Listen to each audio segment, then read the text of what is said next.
I'm going to take you through a quick tour of the type of grasses you could be putting in your yard and plus and minus points for them. Each year there seems to be more and more varieties out there, and the improvements are great, especially for our northern gardens. Now typically grasses are at their best right now, but a lot of gardening is done in the spring, and to be honest, all ornamental grasses look the same. They're all cut short in the pots and you really can't tell what they do. Whereas now you can start seeing them at their best. So join me. Well, here at Graystone Gardens, we've kind of set them out as a little walkway, and each group we've put a kind of sign in it. We've got feathery grasses, we've got Muhlenberg, we've got the very popular little fountain grasses that stay very, very small. Some purple leaf ones, some odd ones called, for example, like a carex called the Beatles. You can see why. The mop-headed haircut. Something to watch out for, Phalaris. Great for filling up an area, but is a dreadful spreader if you let it get out of control. And becoming more popular. Every year we get more people asking about these. These are the blue stem grasses. They're native grasses, little blue stem down here, standing ovation. And how about this one with that deep purple black color? Now Miscanthus is probably what is planted 70–80% of the time. And they range in enormous size, like the one in the back there. That's the giant Miscanthus. It can get 12 to 13 feet. And in the front here, here's a smaller one. Probably more suited to a smaller garden. It's only going to get about this high. It produces the same kind of flowers. This is actually one called Mysterious Maiden. And I like it because it has a thinner leaf. And the thinner leaf doesn't catch the rain or the wet snow, and it doesn't collapse. And I brought this out for an example. This is the variegated Miscanthus, and a heavy rain and that first kind of wet snow, the plant is gone. So it's no good for the winter landscape. The ones we like to recommend are those that can stay up by themselves. They don't need tying up. They stay up by themselves and they look great in the winter landscape. Well, this is a very popular grass. This is a Panicum Northwind. What I like about it is you can have it at an entrance. It's not going to collapse, or it's not going to be like a fountain taking up a huge amount of room.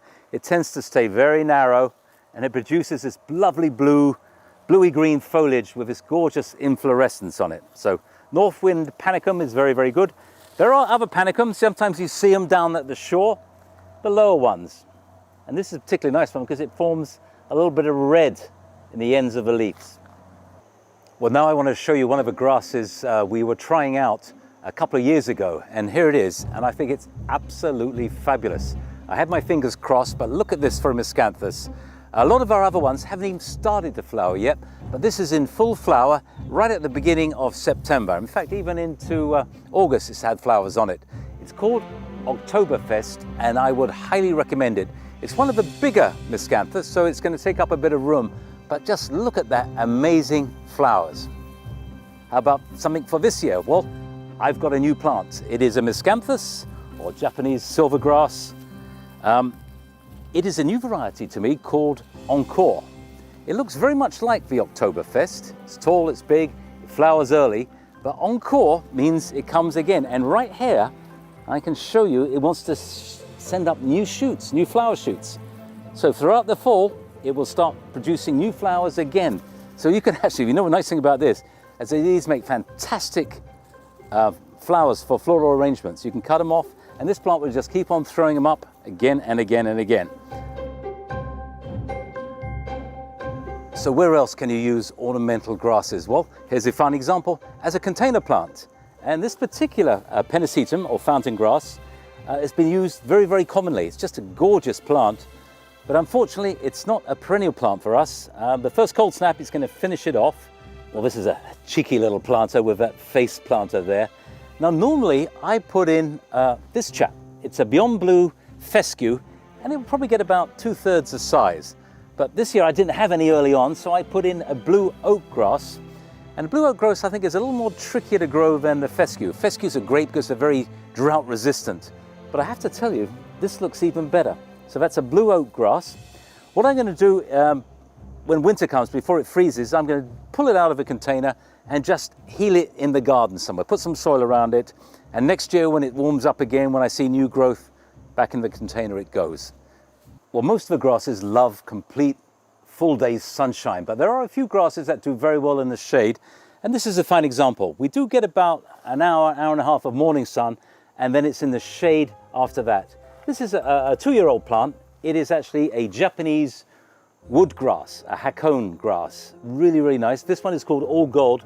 Easy to grow, very tough, and of course, like all the grasses, the deer won't touch them. Now here is a group of carex. Now these are fantastic little low-growing plants for the shade. Some you can use as specimens. I mean, some are beautiful. The yellowy green, or like this one, the kind of cream and green, really do stand out in a shade garden.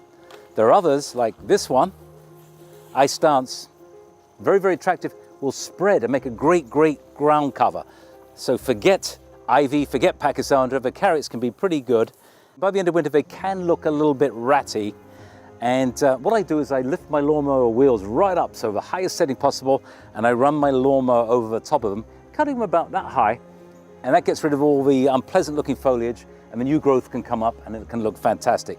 Great at blocking weeds. Well, there we go, time has got away from us again. Hopefully what I did today was show you just some of the variety of grasses and the uses you can put. We didn't really talk about maintenance, but I want to get you excited. So now is the best time to come and have a look at them, decide what you want. So there you go. If you've got any questions, I'm down here at Graystone Gardens and I'd love to see you and hopefully answer your questions with a sensible answer. Not always.